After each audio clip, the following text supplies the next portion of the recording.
Je vais, je vais lire pour toi.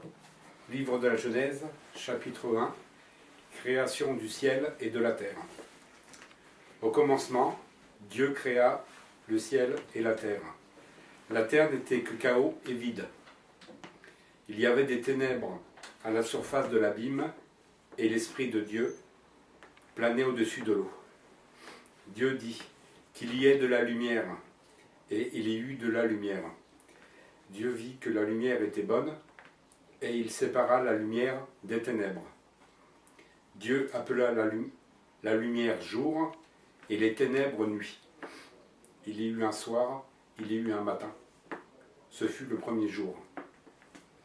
Dieu dit qu'il y ait une étendue entre les eaux pour les séparer les unes des autres. Dieu fit l'étendue et sépara ainsi l'eau qui est au-dessus de l'étendue de celle qui est au-dessus. Cela se passa ainsi. Dieu appela l'étendue ciel. Il y eut un soir et il y eut un matin. Ce fut le deuxième jour. Dieu dit que les eaux qui sont au-dessous du ciel se rassemblent à un seul endroit et que le sec apparaisse. Et cela se passa ainsi. Dieu appela le sec terre et la masse des eaux mer. Dieu vit que c'était bon.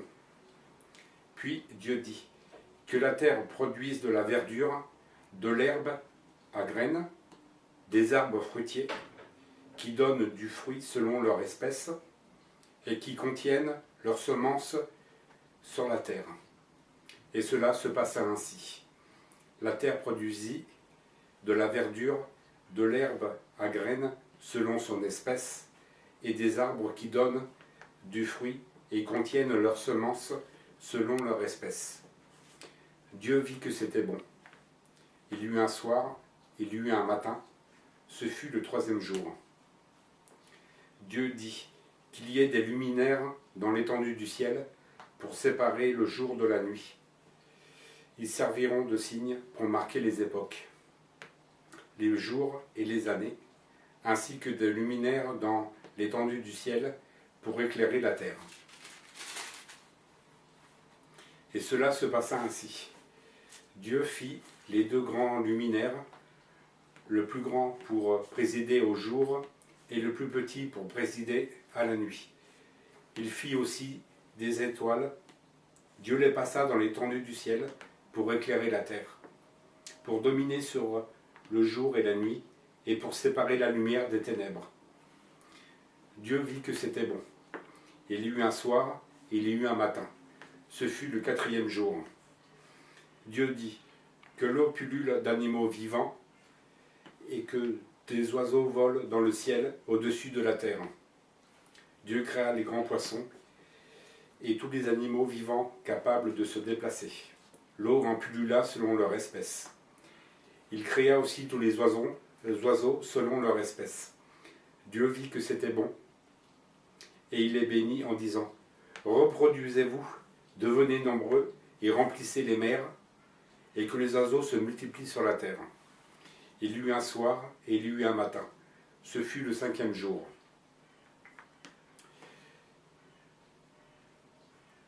Puis Dieu dit : faisons l'homme à notre image, à notre ressemblance, qu'il domine sur les poissons de la mer, sur les oiseaux du ciel, sur le bétail, sur toute la terre et sur tous les reptiles qui rampent sur la terre.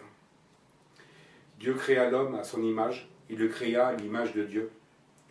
Il créa l'homme et la femme, Dieu les bénit, leur dit : reproduisez-vous, devenez nombreux, remplissez la terre et soumettez-la. Dominez sur les poissons de la mer, sur les oiseaux du ciel, et sur tout animal qui se déplace sur la terre. Dieu dit aussi : je vous donne toute herbe à graines sur toute la surface de la terre, ainsi que tout arbre portant des fruits, avec pépins ou noyaux. Ce sera votre nourriture. À tout animal de la terre, à tout oiseau du ciel, et à tout ce qui se déplace sur la terre, à ce qui est animé de vie, je donne toute herbe verte pour nourriture. Et cela se passa ainsi. Dieu regarda tout ce qu'il avait fait, et il constata que c'était très bon. Il y eut un soir, il y eut un matin, ce fut le 6e jour. Chapitre 2. C'est ainsi que furent terminés le ciel et la terre, et toute leur armée. Le 7e jour, Dieu mit un terme à son travail de création. Il se reposa de toute son activité le 7e jour. Dieu bénit le 7e jour et en fit un jour saint. Parce que ce jour-là, il se reposa de toute son activité, de tout ce qu'il avait créé. Telle fut l'histoire du ciel et de la terre quand ils furent créés. Lorsque l'Éternel Dieu fit la terre et le ciel, il n'y avait encore aucun arbuste des champs sur la terre et aucune herbe des champs qui ne poussait encore, car l'Éternel Dieu n'avait pas fait pleuvoir sur la terre et il n'y avait pas d'homme pour cultiver le sol. Cependant, une vapeur montait de la terre et arrosait toute la surface du sol. L'Éternel Dieu façonna l'homme avec la poussière de la terre.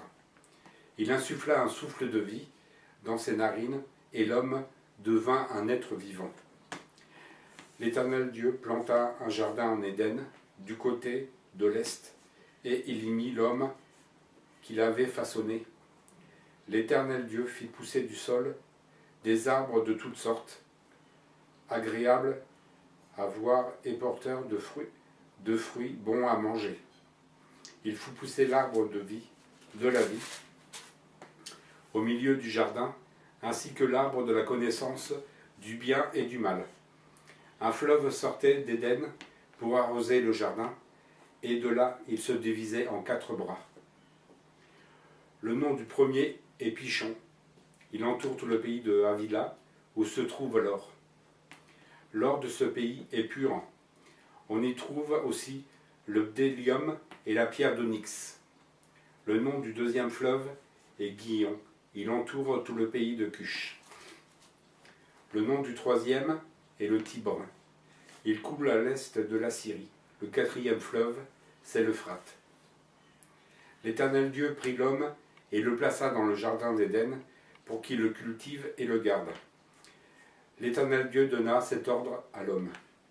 Tu pourras manger les fruits de tous les arbres du jardin, mais tu ne mangeras pas du fruit de l'arbre de la connaissance du bien et du mal, car le jour où tu en mangeras, tu mourras. C'est certain. L'Éternel Dieu dit, il n'est pas bon que l'homme soit seul. Je lui ferai une aide pour qu'il soit son vis-à-vis.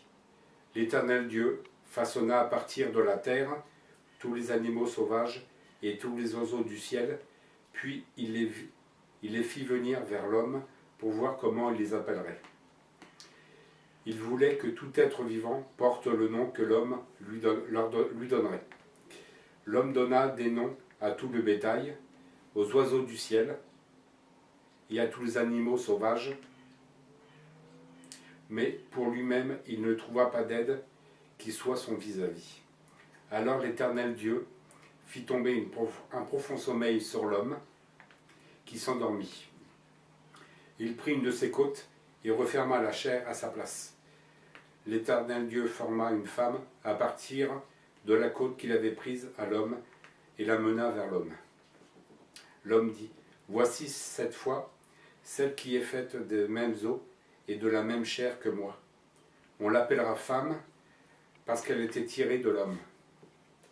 C'est pourquoi l'homme quittera son père et sa mère et s'attachera à sa femme et ils ne feront qu'un. L'homme et sa femme étaient tous les deux nus et n'en avaient pas honte. Chapitre 3. Faute d'Adam et Ève. Le serpent était le plus rusé de tous les animaux sauvages que l'Éternel avait fait. Il dit à la femme, Dieu a-t-il vraiment dit, vous ne mangerez aucun des fruits des arbres du jardin? La femme répondit au serpent, nous mangerons du fruit des arbres du jardin.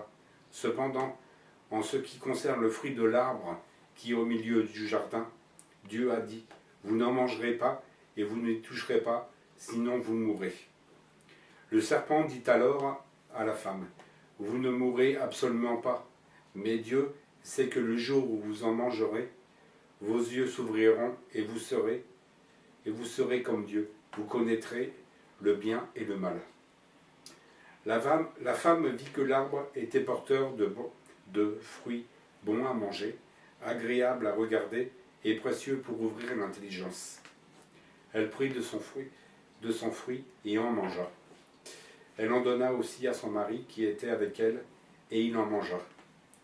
Leurs yeux, à tous les deux, s'ouvrirent, et ils prirent conscience qu'ils étaient nus. Ils attachèrent des feuilles de figuier ensemble, et s'en firent des ceintures. Quand ils entendirent la voix de l'Éternel, Dieu, en train de parcourir le jardin vers le soir, l'homme et sa femme se cachèrent loin de l'Éternel Dieu, au milieu des arbres du jardin. Cependant, l'Éternel Dieu appela l'homme et lui dit, « Où es-tu » Il répondit, « J'ai entendu ta voix dans le jardin, et j'ai eu peur parce que j'étais nu. Alors je me suis caché. » L'Éternel Dieu dit, « Qui t'a révélé que tu étais nu? Est-ce que tu as mangé du fruit de l'arbre dont je t'avais interdit de manger ?» L'homme répondit, « C'est la femme que tu as mise à mes côtés, qui m'a donné de ce fruit, et j'en ai mangé. » L'Éternel Dieu dit à la femme, « Pourquoi as-tu fait cela ?» La femme répondit, « Le serpent m'a trompé, et j'en ai mangé. » L'Éternel Dieu dit au serpent, « Pourquoi as-tu fait cela? Tu seras maudit parmi tout le bétail et tous les animaux sauvages. Tu marcheras sur le ventre, et tu mangeras de la poussière tous les jours de ta vie. Je mettrai l'hostilité entre toi et la femme, entre la descendance et sa descendance. Celle-ci t'écrasera la tête et tu lui blesseras le talon. » Il dit à la femme, « Je monterai la souffrance de tes grossesses. C'est dans la douleur que tu mettras des enfants au monde.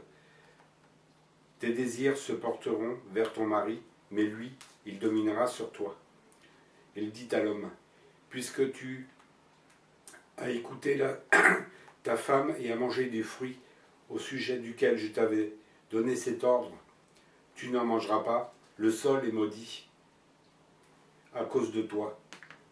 C'est avec peine que tu en tireras ta nourriture tous les jours de ta vie. Il te produira des ronces et des chardons, et tu mangeras de l'herbe des champs. C'est à la sueur de ton visage que tu mangeras du pain, et jusqu'à ce que tu retournes à la terre, puisque c'est d'elle que tu as été tiré. Oui, tu es poussière, et tu retourneras à la poussière. » Adam appela sa femme Ève, car elle devait être la mère de tous les vivants. L'Éternel Dieu fit des habits en peau pour Adam et pour sa femme, et il leur mit. L'Éternel Dieu dit, « Voilà que l'homme est devenu comme l'un de nous pour la connaissance du bien et du mal. Maintenant, empêchons-le de tendre la main, de prendre aussi du fruit de l'arbre de vie, d'en manger et de vivre éternellement. » Ainsi l'Éternel Dieu le chassa du jardin d'Éden pour qu'il cultive la terre d'où il avait été tiré. Après avoir chassé Adam, il posta à l'est du jardin d'Éden les chérubins qui agitent une épée flamboyante pour garder le chemin de l'arbre de vie. Chapitre 4. Meurtre d'Abel par Caïn. Adam eut des relations conjugales avec sa femme Ève. Elle tomba enceinte et mit au monde Caïn. Elle dit, « J'ai donné vie à un homme avec l'aide de l'Éternel. » Elle mit encore au monde le frère Caïn, Abel.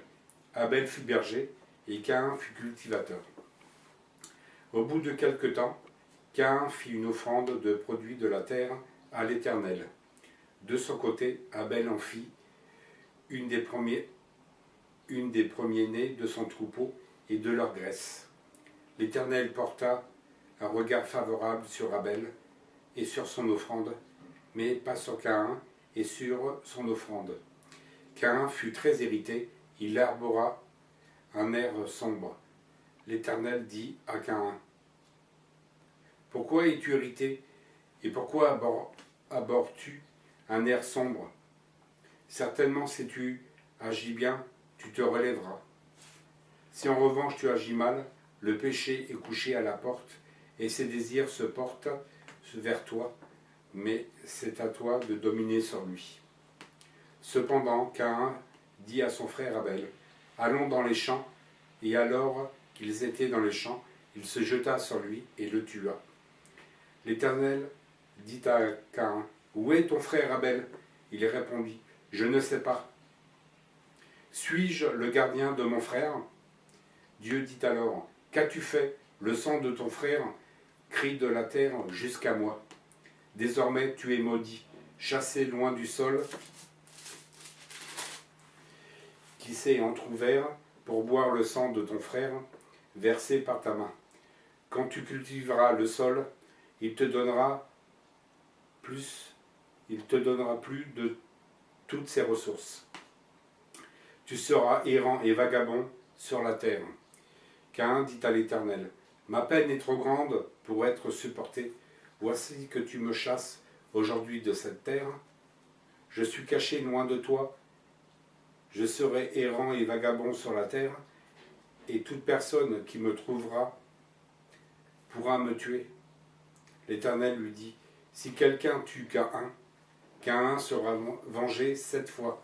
Et l'Éternel mit un signe sur Caïn, afin que ceux qui le trouvaient ne le tuent pas. Caïn s'éloigna de l'Éternel et habita le pays de Nod, à l'est d'Éden. Descendance de Caïn. Caïn eut des relations conjugales avec sa femme. Elle tomba enceinte et mit au monde Enoch.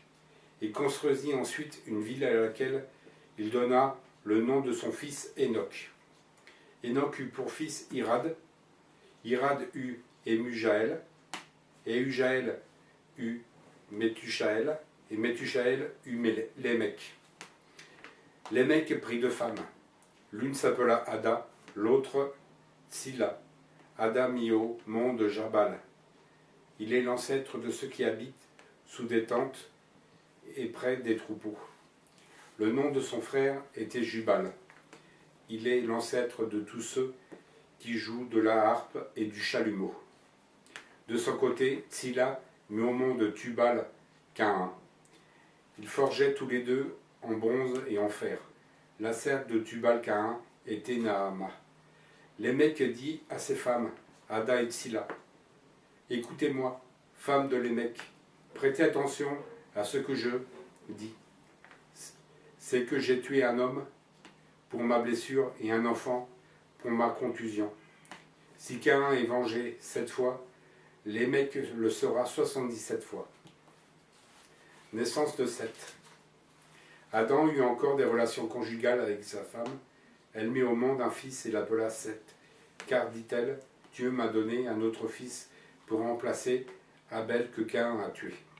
Seth eut lui aussi un fils et il l'appela Énoch. C'est alors que l'on commença à faire appel au nom de l'Éternel.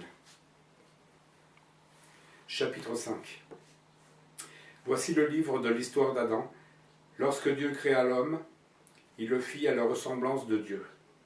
Il créa l'homme et la femme et les bénit. Il les appela êtres humains lorsqu'ils furent créés. À l'âge de 130 ans, Adam eut un fils à sa ressemblance et à son image, et il l'appela Seth. Adam vécut 800 ans après la naissance de Seth, et il eut des fils et des filles. Adam vécut en tout 930 ans, puis il mourut. À l'âge de 105 ans, Seth eut pour fils Énoch. Seth vécut 807 ans après la naissance d'Énoch, et il eut des fils et des filles. Seth vécut en tout 912 ans, puis il mourut. À l'âge de 90 ans, Énoch eut pour fils Kénan. Énoch vécut 815 ans après la naissance de Kénan, et il eut des fils et des filles. Énoch vécut en tout 905 ans, puis il mourut. À l'âge de 70 ans, Kénan eut pour fils Nahalalel. Kénan vécut 840 ans, et après la naissance de Mahalalel, et il y eut des fils et des filles. Kénan vécut en tout 910 ans, puis il mourut. À l'âge de 65 ans, Mahalalel eut pour fils Jéred. Mahalalel vécut 830 ans après la naissance de Jéred, et il y eut des fils et des filles. Kénan vécut en tout 910 ans, puis il mourut. À l'âge de 65 ans, Mahalalel eut pour fils Jéred. Mahalalel vécut 830 ans après la naissance de Jéred, et il y eut des fils et des filles. Mahalalel vécut en tout 895 ans, puis il mourut. À l'âge de 162 ans, Jéred eut pour fils Enoch. Jéred vécut 800 ans après la naissance d'Enoch, et il eut des fils et des filles. Jéred vécut en tout 962 ans, puis il mourut. À l'âge de 65 ans, Enoch eut pour fils Méthushélal.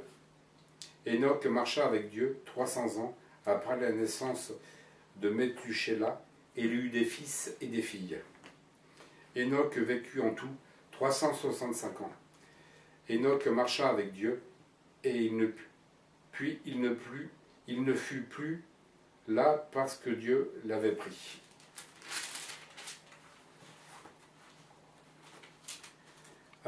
À l'âge de 187 ans, Méthusélah eut pour fils Lémec. Méthusélah vécut 782 ans après la naissance de Lémec, et il eut des fils et des filles. Méthusélah vécut en tout 969 ans, puis il mourut. À l'âge de 182 ans, Lémec eut un fils. Il l'appela Noé en disant : celui-ci nous consolera de notre travail et de la peine que ce sol procure à nos mains, parce que l'Éternel l'a maudit. Lémec vécut 595 ans après la naissance de Noé, et il eut des fils et des filles. Lémec vécut en tout 777 ans, puis il mourut. Noé était âgé de 500 ans quand il eut Sem, Cham et Japhet. Chapitre 6. Constat du mal commis sur la terre. Lorsque les hommes eurent commencé à se multiplier à la surface de la terre, et que des filles leur furent nées, les fils de Dieu virent que les filles des hommes étaient belles, et ils en prirent pour femmes parmi toutes celles qu'ils choisirent. Alors l'Éternel dit : mon esprit ne constatera pas toujours avec l'homme, car l'homme n'est que chair. Il vivra 120 ans. Il y avait des gens sur la terre à cette époque-là. Ce fut aussi le cas après que les fils de Dieu se furent unis aux filles des hommes et qu'elles leur eurent donné des enfants. C'étaient les célèbres héros de l'Antiquité. L'Éternel vit que les hommes commettaient beaucoup de mal sur la terre et que les pensées de leur cœur se portaient constamment et uniquement vers le mal. L'Éternel regretta d'avoir fait l'homme sur la terre, et il eut le cœur peiné. L'Éternel dit : j'exterminerai de la surface de la terre l'homme que j'ai créé, depuis l'homme jusqu'au bétail, aux reptiles et aux oiseaux, car je regrette de les avoir faits. Cependant, Noé trouva grâce aux yeux de l'Éternel. Communication d'instruction à Noé. Voici l'histoire de Noé. C'était un homme juste et intègre dans sa génération, un homme qui marchait avec Dieu. Noé eut 3 fils, Sem, Cham et Japhet. La terre était corrompue devant Dieu, elle était pleine de violence. Dieu regarda la terre et constata qu'elle était corrompue, car tout le monde avait corrompu sa conduite sur la terre. Alors Dieu dit à Noé : La fin de tous les hommes est décidée devant moi, car ils ont rempli la terre de violence. Je vais les détruire avec la terre. Fais-moi un bateau avec des arbres résineux. Tu disposeras cette arche en compartiments et tu l'enduiras de poids dedans et dehors. Voilà comment tu la feras. L'arche aura 150 mètres de long, 25 de large et 15 de haut. Tu feras une ouverture à l'arche et tu la feras d'une cinquantaine de centimètres depuis le haut. Tu placeras une porte sur le côté de l'arche. Tu construiras un étage inférieur, un deuxième et un troisième étage. Pour ma part, je vais faire venir le déluge d'eau sur la terre pour détruire toute créature qui a souffle de vie sous le ciel. Tout ce qui est sur la terre mourra. Cependant, j'établis mon alliance avec toi. Tu entreras dans l'arche avec tes fils, ta femme, et les femmes de tes fils. Tout ce qui vit et toute créature, tu feras entrer dans l'arche 2 membres de chaque espèce, pour leur conserver la vie avec toi. Il y aura un mâle et une femelle, des oiseaux selon leur espèce, du bétail selon leur espèce, et de tous les reptiles de la terre selon leur espèce. 2 membres de chaque espèce viendront vers toi pour que tu leur conserves la vie. Quant à toi, prends de tous les aliments que l'on mange et fais-en une provision afin qu'ils vous servent de nourriture à toi et à eux. C'est ce que fit Noé. Il se conforma à tous les ordres que Dieu lui avait donnés. Chapitre 7. Pluie et crue de l'eau.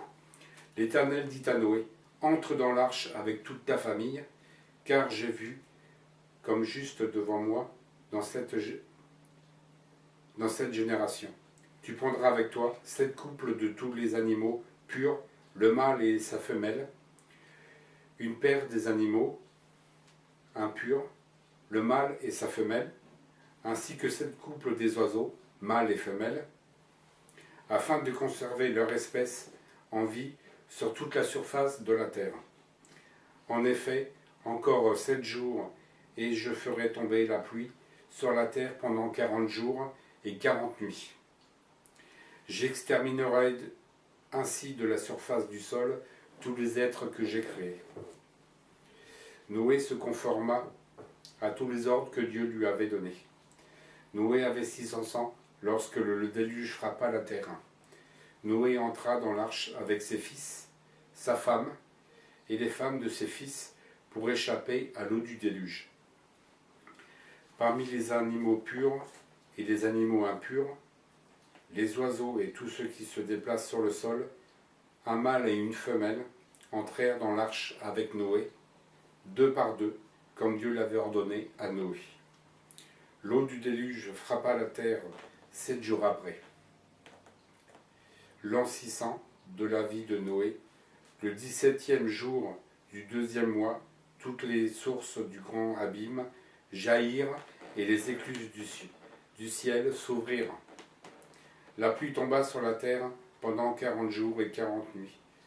C'est ce jour-là, précisément, que Noé, Sem, Cham et Japhet, les fils de Noé, la femme de Noé, et les 3 femmes de ses fils, avec eux, étaient entrés dans l'arche, ainsi que tous les animaux selon leur espèce, tout le bétail selon son espèce, tous les reptiles qui rampent sur la terre selon leur espèce, tous les oiseaux selon leur espèce, tous les petits oiseaux,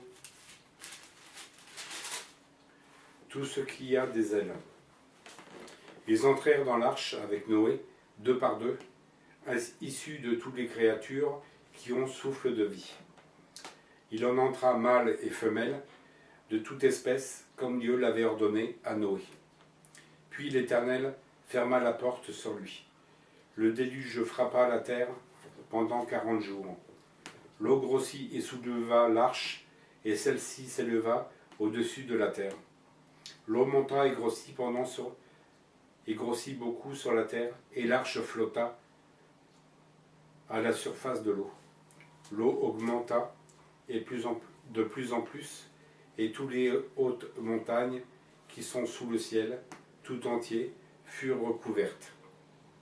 L'eau monta de 7 mètres et demi au-dessus des montagnes, si bien qu'elles furent recouvertes. Tout ce qui vivait sur la terre expira, tant les oiseaux que le bétail et les animaux, tout ce qui pullulait sur la terre et tous les hommes. Tout ce qui avait un souffle de vie dans ses narines et qui se trouvait sur la terre ferme mourut. Dieu fit disparaître tous les êtres qui étaient à la surface du sol, depuis l'homme jusqu'au bétail, aux reptiles et aux oiseaux. Ils furent exterminés de la terre. Il ne resta que Noé et ceux qui étaient avec lui dans l'arche. La crue de l'eau sur la terre dura 150 jours. Chapitre 8. Le retrait de l'eau. Dieu se souvint de Noé, de tous les animaux et de tout le bétail qui était avec lui dans l'arche. Il fit passer un vent sur la terre, et l'eau se calma. Les sources de l'abîme et les écluses du ciel furent fermées, et la pluie ne tomba plus du ciel. L'eau se retira peu à peu du dessus de la terre, si bien qu'elle baissa au bout de 150 jours. Le 17e jour du 7e mois, l'arche s'arrêta sur les montagnes d'Ararat. L'eau baissa progressivement jusqu'au 10e mois. Le premier jour du 10e mois, les sommets des montagnes apparurent. Au bout de 40 jours, Noé ouvrit la fenêtre qu'il avait faite à l'arche.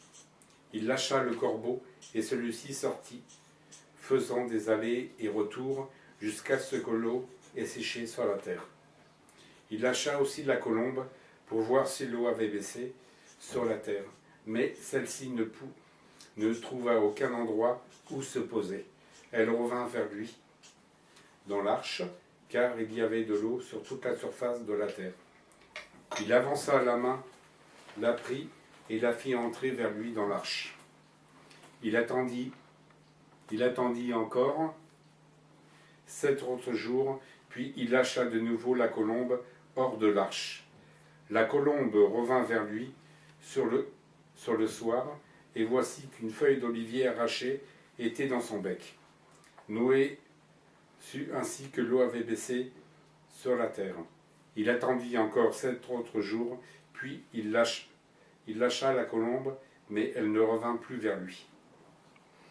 L'an 601, le premier jour du premier mois, l'eau avait séché sur la terre. Noé retira le toit de l'arche. Il regarda et constata que la surface de l'eau avait séché. Le 27e jour du deuxième mois, la terre fut sèche. Sortit de l'arche. Alors Dieu parla à Noé. Sors de l'arche avec ta femme, tes fils et les femmes de tes fils. Fais sortir avec toi tous les animaux de toute espèce qui sont avec toi, tant les oiseaux que le bétail et tous les reptiles qui rampent sur la terre, qu'ils pullulent sur la terre, qu'ils se reproduisent et deviennent nombreux sur la terre. Noé sortit avec ce fils, sa femme et les femmes de ses fils. Tous les animaux, tous les reptiles, tous les oiseaux et tous ceux qui se déplacent sur la terre sortirent de l'arche en fonction de leur espèce. Noé construisit un autel en l'honneur de l'Éternel.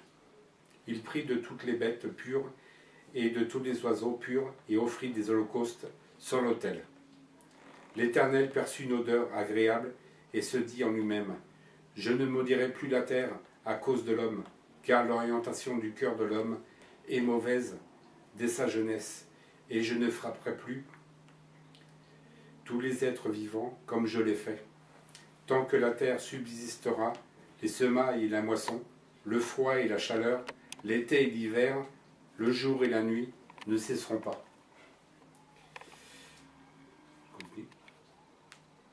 Chapitre 9. Alliance de Dieu,